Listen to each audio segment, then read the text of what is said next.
the best way to set up your financial foundation utilizing a whole life insurance policy. I don't know if you have nothing in a savings account or if you have $50,000 or $100,000 or $200,000 in a savings account.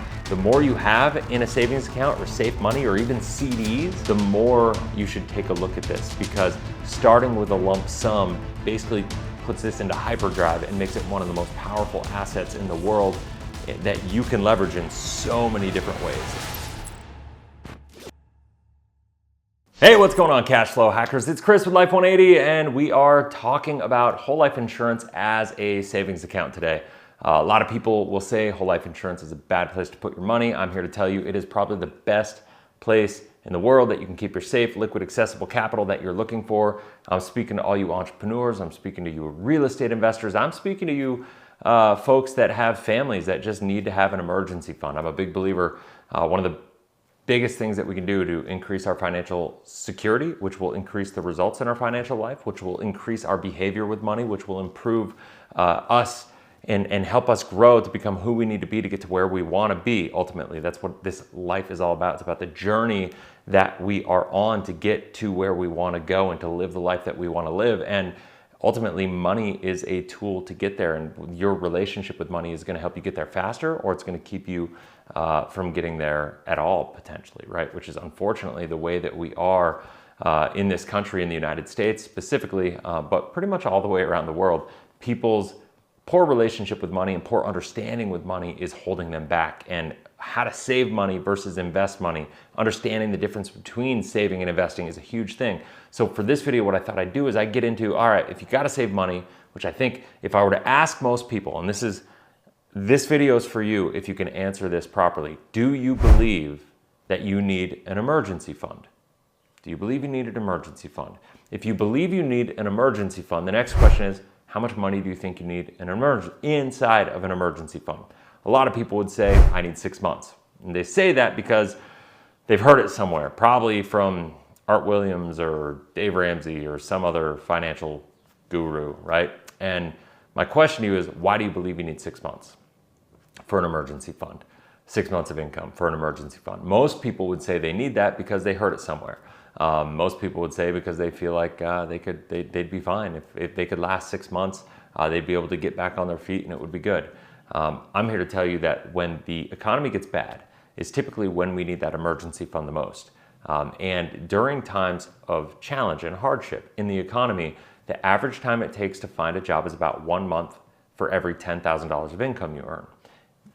That changes and varies sector by sector, industry by industry, but it's something that is that to be considered, right? So people who are earning $100,000 a year, that's 10 months to be able to find that job if you can find it at all, right? And that's average. So I don't know about you, but average means there's some people are going to find it faster and some people are going to be a little slower. And my question is, how prepared for this are you? Now, maybe you make $50,000 a year, so 6 months might make sense. I would still encourage you to think that is average. And so think on the average side of this. But when we look at this, now we say, okay, yes, you need an emergency fund. You know how much money you want to save inside of that emergency fund. And my question is, what are you doing to do that right now? What are you doing to save that money inside of that emergency fund right now?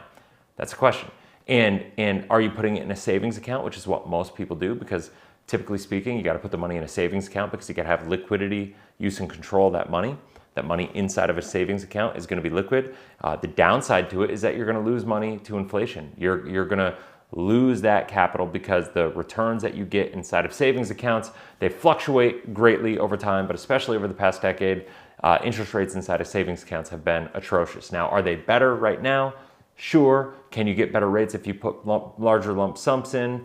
You can. There are some variables that come into play, but what I thought I would do in this video is just compare a whole life insurance policy to a savings account from a performance perspective, side by side, talk about the good, the bad, the ugly of a whole life insurance when utilized as a savings account, and then also talk about all the additional benefits that comes along with utilizing whole life insurance as a savings account. So what I want to do now is I'm actually going to share my screen here. So this is an interesting thing. So you can see here, this column right here is the premium deposit or the premium payment or deposit for a savings account, you could see. So what I did is I started with somebody that said, all right, like let's assume you have $30,000 already saving because you're of the mindset like, yes, I need to save, but maybe what I'm doing for saving isn't as efficient as I could potentially make it. So I'm open to looking at other ideas. And so let's take a look at this. So what this is saying is you started with 30,000, but now you have 50,000 sitting here, right? What we're doing is we're saving $20,000 a year every year after. Now, I'm a big believer that this is not just utilized for an emergency fund, this is utilized for an opportunity fund as well. And this is specifically applicable to anybody who wants to get involved in real estate investing, anybody that wants to get involved in starting their own business.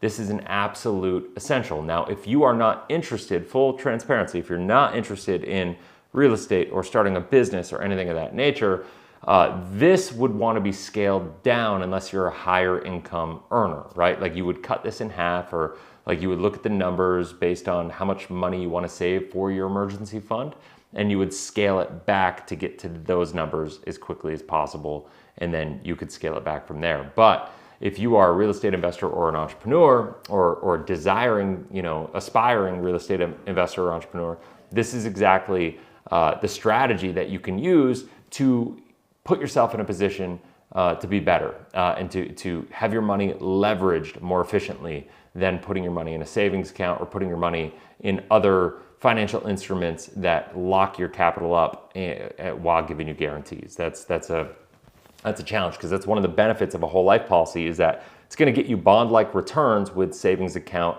liquidity. And that's really ultimately what we're talking about. But as I'm going to show you here, you have to look long-term. Now, full transparency, I just went out 10 years and then I stopped payments, right? Because I wanted to stop payments and have that conversation and let people know you don't have to keep paying into a whole life policy. Unlike an index universal life insurance policy that you can never technically pay up, and there will always be internal charges and expenses and fees inside of the policy with an IUL, with a whole life insurance policy, you can pay up the policy completely. And I did that in this example to show you what it would be like starting year 11, where you would never have another expense the rest of your life and it would just be a bank account on steroids. And that is ultimately where we're starting. Now, when we go to year one here, let's talk about the downside of a whole life insurance policy as a savings account. Well, the downside is that you're behind the 8 ball, right? So you can see here that if the bank account value is here in column G, and the whole life insurance cash value is column E. Now you can see right here, I'm gonna just blow that up a little bit. 45,514. So you got 50,000 in contributions in premiums year one, but you only have $45,514 of capital. That's all you have. Now, in a savings account, what would you have? You'd have 50,000, and you might pick up like a couple $100 in interest on that 50,000. But it's a rounding error at this point in time. So you're about $4,500 ahead in a bank account. So the downside to using a whole life insurance policy is if you absolutely need liquidity of that $50,000 year one, whole life insurance probably isn't good for you, because you're going to lose some liquidity of that money. Now, I would argue that if you're thinking long term, that loss of short-term liquidity is not the biggest deal in the world when you look at the long-term benefits that I'm going to go over. So stay tuned, because I'm going to go through that. But right out of the gate, one of the benefits immediately is that $4,500 loss of liquidity is going to pick up almost $900,000 of life insurance, right? So, if you have business partners, if you need a key man policy or key person policy for your business, that would be a huge benefit. Maybe you just have a family and you want to make sure that your wife and your kids or your spouse are more protected. That could be the deal as well. But it's really important to realize that there are other benefits that come with whole life insurance. The thing that I didn't talk about yet either is that you have living benefits inside of this policy. So one of the things to note is, as you build the cash value inside of this policy, the living benefits, meaning if you become chronically or terminally ill, you're diagnosed with that, you have access to the death benefit while you're alive to handle and control your own medical directive. It's one of my biggest passion points for why it's so important to have a policy like this. It's why people like Dave Ramsey miss out on that conversation, because if you do a term policy and you get to retirement when you need that kind of protection most, that long-term care, that chronic kind of care policy, it's having access to that is huge, right? And it can make a huge difference in your life, and it can make a huge impact on the trajectory of your family, and the financial trajectory of your family. And so it's a huge deal that most people miss out on, but it starts literally day one, and that's a big deal. So that loss of $4,500 of liquidity gets you living benefits starting year one, and it gets you this life insurance. So you're a little behind. The life insurance company equals, here, let me just do this, that minus that. Yes, there we go. So you can see right away that you're behind, and it is what it is. Like I'm not gonna sit here and try to blow smoke at you and tell you that whole life insurance beats a savings account right out of the gate, because the reality is it doesn't. It doesn't do that. It's not going to beat your savings account right away, and you got to be thinking long term. Now you can see year 2, you contribute $20,000. Well, your whole life policy is growing by nearly the full $20,000. It's like $19,700 or something of that nature. That's a really good thing, right? Like that's a pretty darn efficient policy. You're still behind the bank account. You're actually a little further behind year 2, and that's okay. But now year 3 is when you start catching up, and you start catching up every year. And by the time you hit year 6, the savings account, by the way, year 6, your whole life policy ends up passing your savings account. Now, here's the deal. Not only do you pass it, now this is just looking at it from a strict cash to cash percentage, right? This is just talking about strict apples to apples comparison on liquid accessible cash. Now, year 6, not only do you have more cash, but you're going to be having your money inside of that policy grow faster than it's going to grow, probably at a 10 to 15 or 20 times rate compared to a savings account. It's going to grow from a cash accumulation perspective, but you also have $1.129 million of life insurance, right? That goes along with it. Now, Dave Ramsey is going to sit here and tell you that you're going to have, the life insurance company is going to scam you, and they're going to keep that $154,000 and only pay you $1.129 million. Well, I'm gonna show you here. If you took $150,000 and you subtracted it off the $1.129 million, you're still $975,000 is the net death benefit after they keep your cash value. They do it like this because they pass that money to you tax-free. If you die and your money's in a savings account, let's say you had a $975,000 whole term policy, A, you're going to have expenses for that term policy, and B, the term policy will be passed tax-free, but this $152,000 will have potential tax implications for your heirs when they inherit that money. And so this is why the life insurance company does it this way. It's positioned by Dave Ramsey and Susie Orman and people like that as a negative, but in fact, it's actually a real positive that is a leverageable tool. And this is one of the reasons, like, sophisticated, wealthy people understand, how money works, and they understand the benefits of this. And so then therefore, that's why they own more of this stuff than anybody. But at the end of the day, let's just look at the numbers here, and the numbers are pretty straightforward. But the numbers are pretty simple when it comes down to it, right? So when we look at this, like, now let's go to year 10, right? And let's really look at year 10, where we got $263,000 versus $236,000 in a bank account. So we are $26,000 ahead inside of the whole life policy with our safe, liquid, accessible, guaranteed money. No other financial product in the world, not IUL, is going to offer you these kinds of cash values, right? Like of cash growth and accumulation. It's pretty awesome when you look at that. Now you're also going to have the death benefit. Now, full transparency, starting in year 11, I did what's called a reduced paid up. I did a reduced paid up because I said, hey, what happens if you want to just stop paying? Once again, in an index universal life, you're not allowed to do this. You cannot do this. You can never fully pay the policy up.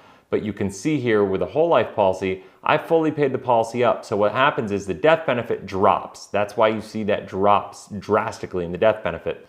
I had a 10-year term rider that allowed us to put this kind of cash in efficiently for the first 10 years. And then I reduced the death benefit, paid up the death benefit, got rid of all the internal expenses and insurance charges and all that stuff, had my $275,000 sitting here.